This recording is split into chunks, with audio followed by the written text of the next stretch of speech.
Yeah, we're gonna get some. Yeah, here we go. Well, fellow zombies, are we alive yet? Are we awake yet? Are we sleep deprived and sleep screwed up? Because I am. I'm emotionally screwed up. Goes without saying. Okay. Shout out to Bo, the fifth column. Shout out to the Bell of the fifth column. And a shout out to Artist in Recovery / Artist P. What's going on, guys? What's going on?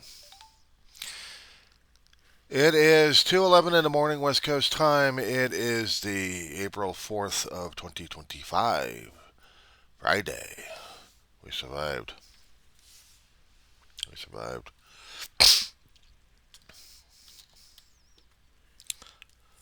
A lot of things happening that sometimes defy what we're doing these days and what we're trying to understand more and more. I turn on the news and, yeah, I'm getting overwhelmed like everybody else, but I also get pissed. I get angry, actually. But I also know that the anger also takes out a lot of things out of me. You know, I talk and think about politics when I get the burr in my butt on this one. And I hadn't published as much as I should because I am reminded that even mental health can get frail sometimes. But watching everything else tear itself apart, it should have been motivating me a lot more. I had been following others on their tubes, as I call them.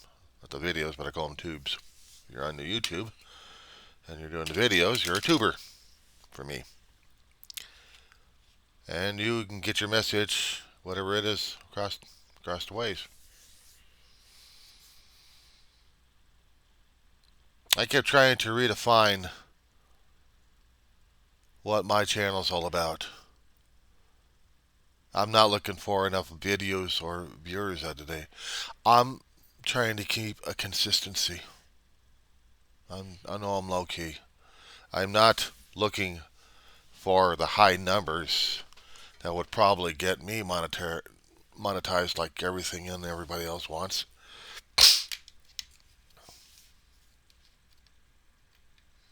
I keep it the way I think I feel it should. I'm not following the trends. I just follow me. I'm not trying to say that I'm unique and I'm better than everybody else. No, because I'm keeping it at a pace and I'm keeping it at a level that I can actually do these things on. Yes, we have economic things that are driving us crazy right now. We have a lunatic in the office that I keep looking for the signs from everybody else telling me that they acknowledged it, that they helped to get this guy in one way or another. And I did too, unfortunately, because I didn't do enough to keep him out of office. I wanted him out of office. So I call him the trash bag because he's spilling a bunch of trash all over the place, including all over the world, literally. He's caused markets to go insane over his ideas and ideologies, and so is everybody else who follows this guy on a great deal, on a level that I've never seen before in my lifetime. But I've read about it in religious cults left and right, and it's insane for this guy to do what he's doing. He wants this. He really does. He wants people to follow him down these dark rabbit holes because that's where he's comfortable in. I'm not willing to follow the idea, the ideologies, the level of commitment to these things, so I'm not going to follow these guys. No, I won't. I refuse. People are trying to follow and they want to be led down here because they don't know what they want to do. And I hate to say it, but they're cultists. Even on YouTube, we have cultists who have a way of dealing with things left and right. Responding to news and then have to respond to that news and have to respond to that news. It's like, oh my God, I'm playing a telephone game. And no, I will respond how I will respond because that's how I am. Not anybody else. I have issues I want to talk about, and I will talk about them the way I do. I don't get many views. I don't care. I'm not in it for the money. I'm in it for my own sanity. My channel, my sanity. I do this channel a great deal because I want my sanity level monitored on a constant basis. I don't hear anybody else trying to do that for themselves. But you know what? That's them, not me. I see the world going hell in a handbasket, and I've been trying to call it for a long while. I throw out the 2-digit series, 1776 and 1860. I said, okay, people, what does this mean to you? You guys studied U.S. history and studied world history, then you understand a little what they mean, what they imply, what they're implying. But are they actually implying or reminding us of the things we're going through right now? I had seen independents out there talking about a civil war going on. Well, hell, we've had that a long while. They just never bothered to see it in action. And the thing that scares the hell out of me concerning about the Civil War, when I studied it growing up from K through 12, they talked about it. They talked about it in a few history courses here and there, but not really getting into it. Until you get into the college courses, then you really get into it and like, holy crap. Or even see a PBS special that Ken Burns did about it, the series. The music caught my attention. And when I'm learning what happened in the Civil War, different viewpoints, I keep those things in mind. I fancied myself growing up as a writer, but I had lousy skill sets. I really did. How to construct a sentence correctly at this point over here, or trying to keep it together, or trying to keep it informative. When you're going through the case through 12 and you go through reports, the teachers back then tried to teach you how to write a book report on the many books K through 12 puts you through. But then when you get into the college courses, then you really discover that you don't know your ass from a hot rock. You really don't. Basically, your study skill sets needed to be worked on, and then how to create the report on demand. Get you these blue and green composition books, about 10 or 15 pages, pieces of paper stapled together. And then, if you actually had good penmanship, maybe you'd get a passing grade. But if you didn't, oops. I discovered that way along the line. I'm lousy at penmanship. But if I have to write the report, I'll write the report and such.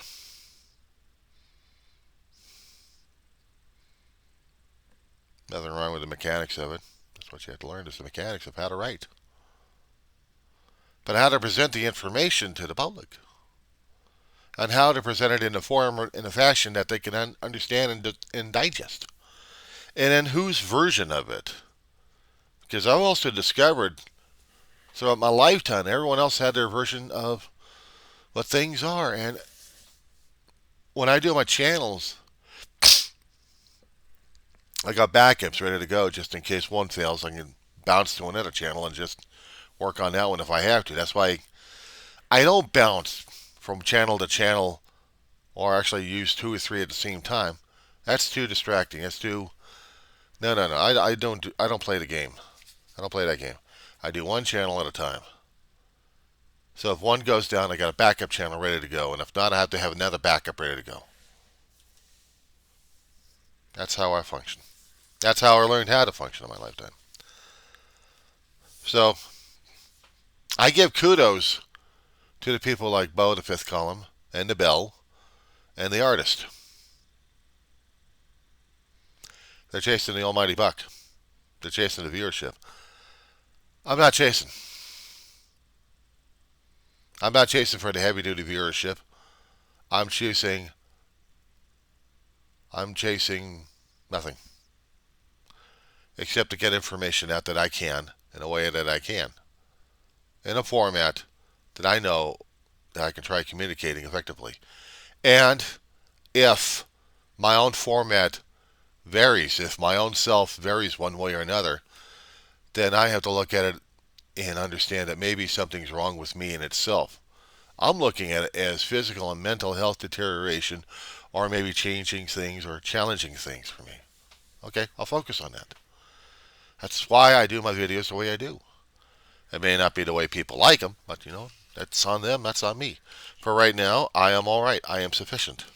I am dealing. I'm coping. Now, dealing with the environment that we have right now as it is. The uncertainty of me living in a condition where I am challenged, I am constantly going nuts over. I am told by many people on how they're doing things. Yes, fine. But then in a way, they're indirectly telling me how they would like me to act upon. Of course, the direct way is saying, no, we're not doing that way. I'm hearing it, but if you want to do what we're doing at this point, then we got to wait for it. And I'm thinking to myself, now I know YouTube wants conformity in a way. I mean, they like spontaneity, but they also have terms and conditions that they apply towards. Meaning sponsors don't like foul mouth. I get foul mouthed. I know. People say my grammar skills suck. Okay. Anything else? 59 years old, and doesn't excuse me of anything, because there are terms and conditions for some things to be processed under, and other things aren't. In other words, of course, other people don't like it, but then again, it's not that I'm pushing myself on you. I don't push myself on people. See, that's the thing I see about YouTube. They want the pushing, the instant gratification, the instant premiere. We want your attention! Yeah. And sometimes I will if I have something important to say. Or if I have a posting out there that needs to be reposted, that needs to be having your attention caught so you understand the point I am trying to make at that moment. Now, I am a fool and idiot. I know that. I've called myself mini dad. And I don't care what the other people think about me. I really don't. Because I'm doing what I can do right now. And what I'm doing right now is starting some stuff up and getting it ready for publication. It's going to take a while for them to load up, hopefully, because if not, I'm in trouble. Once I get it out there, then I get it out there. Anyway, that's my explanation for this romp of the videos and everything else going on. You guys can keep your money. You guys want to do your thing, and I'm doing my thing. I'm not making a damn dime of it. I'm not pushing myself over there just to make the damn dime. I'm presenting myself because I've got things I am observing and I have to talk about because they're upsetting me a great deal. And I'll do more of them like that. I'll talk about it in a way, in a format I know that I can deal with. And if anybody else has got a problem with it, have a nice day.